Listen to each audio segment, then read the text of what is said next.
In this video, I'd like to show one way to practice the Chopin Etude in C major. This is the first etude, and I'm just going to take one page of music, which is probably all I would tackle in one seating, to try to learn the notes efficiently and accurately from the start. Here we are at measure 39. This is the end of what I call the development. And I've divided up practicing into 6 stages. A brief overview of the 6 stages would be: the first stage is practicing the right hand in chords. So we'll take one note by itself and then play a chord.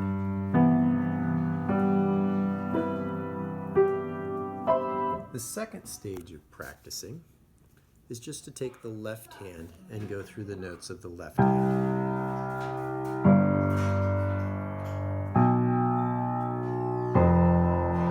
The third stage would be to put the hands together.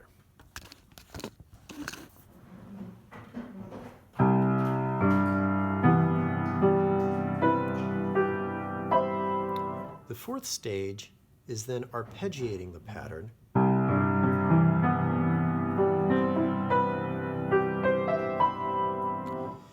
In the fifth stage, we extend how long we're playing before the pause. We'll take a whole measure.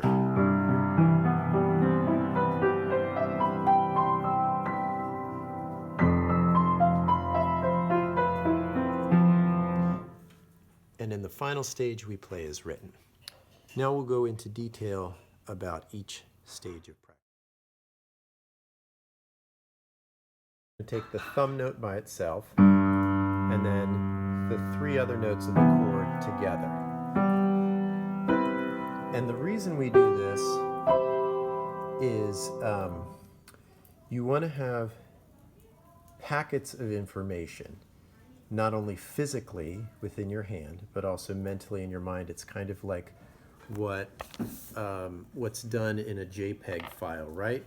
So like a TIFF file, which is very large, would be like just memorizing and practicing each note individually. Not very efficient.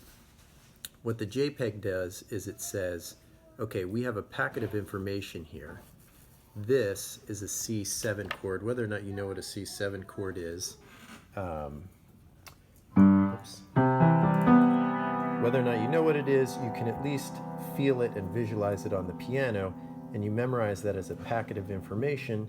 And then we've divided it up, taken out the G, and put that in the thumb. And so all I have to do is really memorize the pattern and how many times it goes. And that's a lot easier mentally and physically.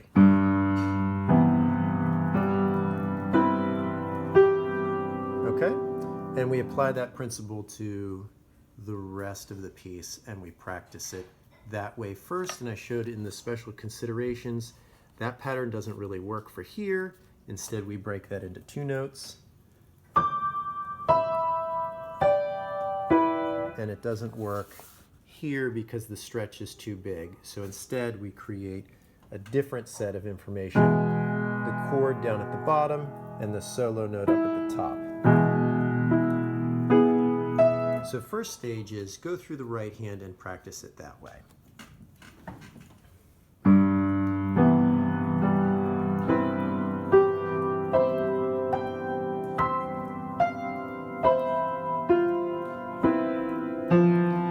Making note of where chord changes are, or notes that are in different places. So right here, whoops, we have a G on the top instead of an A. I'll repeat this chord. Now we go 2, and notice the fingering. Follow the fingering that's written in the book, which I like.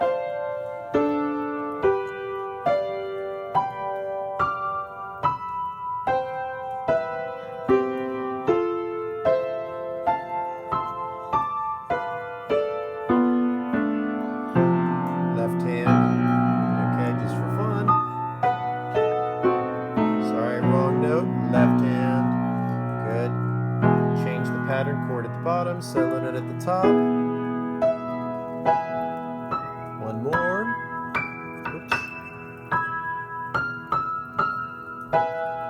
This is a spot that I had to practice a little extra, and I'll go through that in a minute, and then we're back. I would repeat that a couple times, at least 3, so that I'm really good at this, and I feel like I'm comfortable with all the chords and all the thumb positions. Memorize what the bass notes are.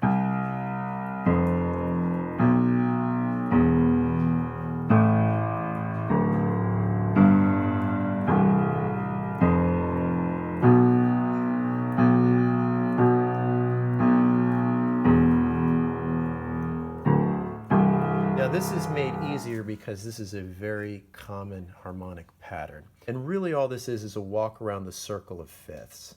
And what the pattern does, you go up by a fourth, down by a fifth. Up fourth, down fifth, up fourth, down fifth. Right, and we're going to see this go, how far does he go through that? C, F, B, E, A, D, G. He keeps going. C, B.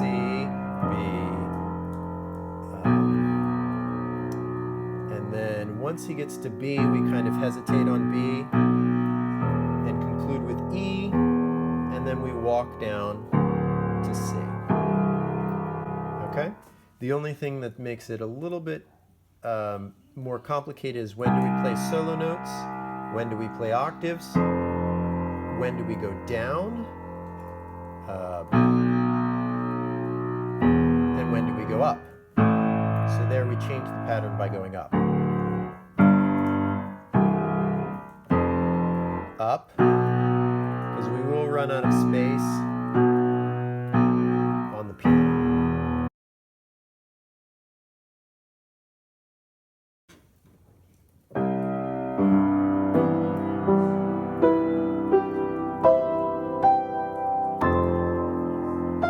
Note that the G changes to an F on the way down.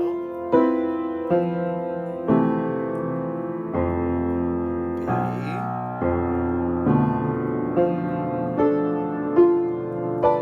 Change to a G on the top. Okay. What's going on here? This is where we go to 2 notes instead of 3.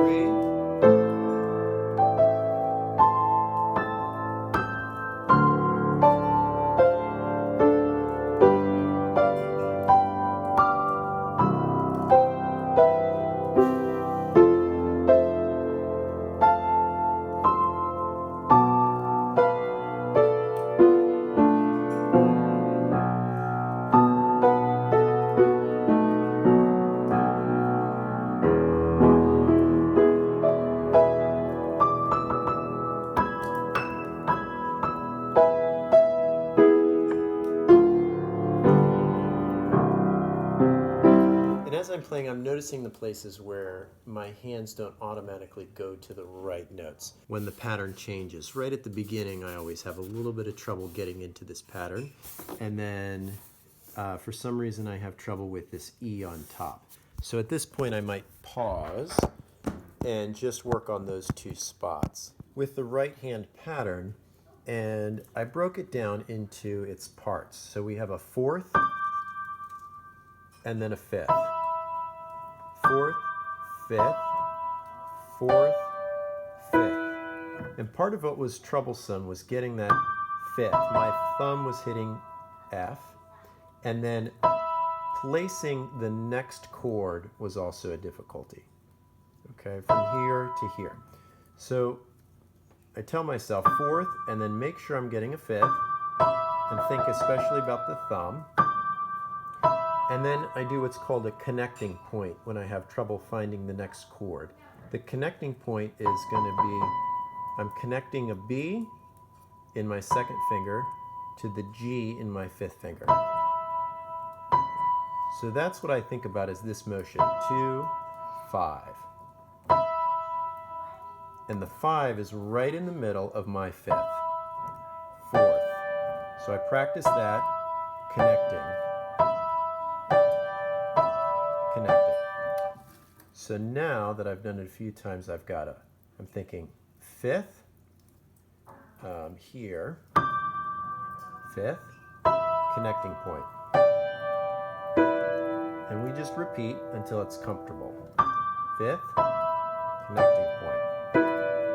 And then I'll try doing it without looking at my hand and see how it goes. The second place I was having trouble was just getting this E. So that's just a matter of repeating probably again, making sure that my fifth finger is really locking into that E. Nope. Is that the right place? No, that's the wrong place. It's this E. And it's a stretch from 3 to 5. So we just practice repetition. There we go again.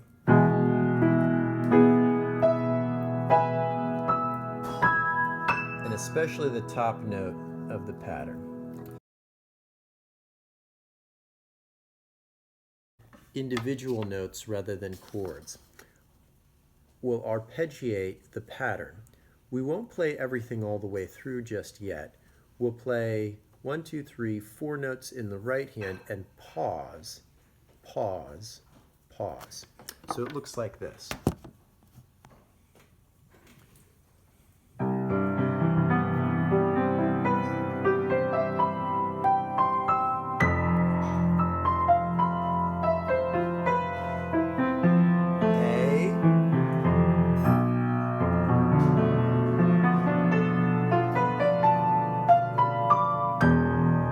Here I want to play this G again just so I can reset the pattern. Things change a little bit here.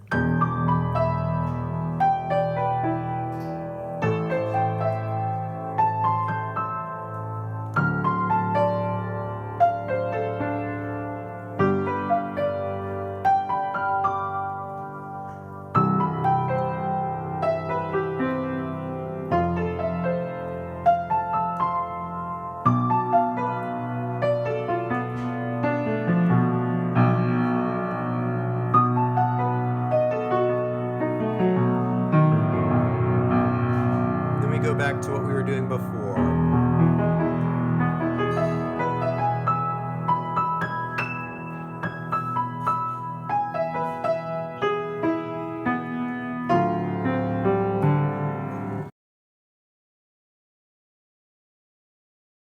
And take a look at this last measure. We have a chord change at the very end of the measure, and this spot's going to be troublesome if we don't practice it a little extra and isolate it. So what I'm going to do is practice this chord going into this chord with both hands. Eventually, we'll just start with the right hand for now so we can see a little better.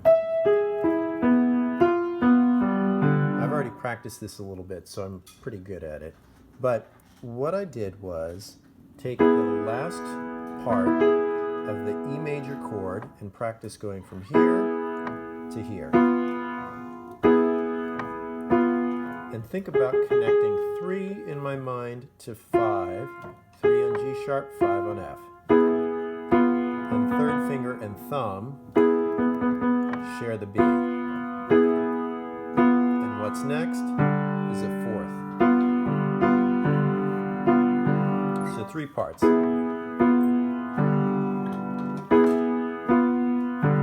we practice as written.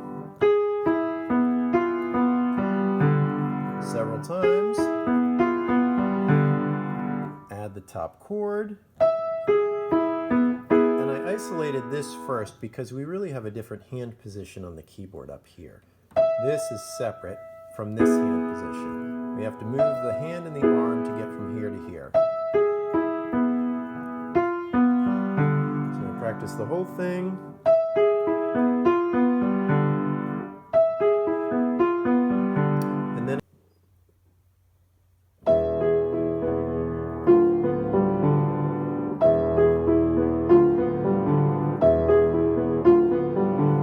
From the top, see if it sticks.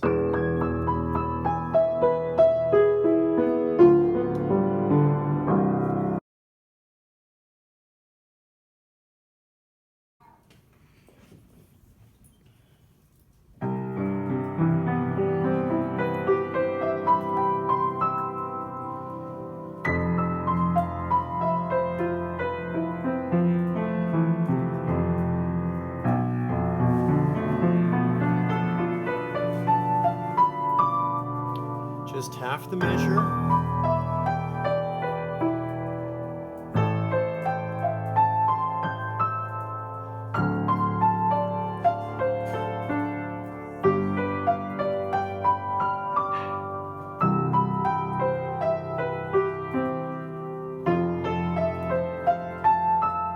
Pause right here. I was having trouble in this spot. This is measure 44.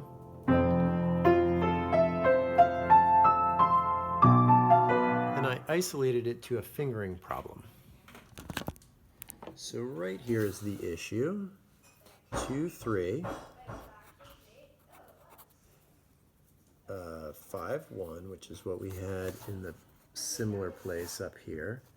2, 3, 5, 1. And then 5, 4, of course. Should have just looked at the other spot. Okay, here we go. It's time to do a playthrough where we'll play through without any pauses. And as we're doing this, it's important to note any places where there's trouble or hesitations. And I'll play mezzo forte.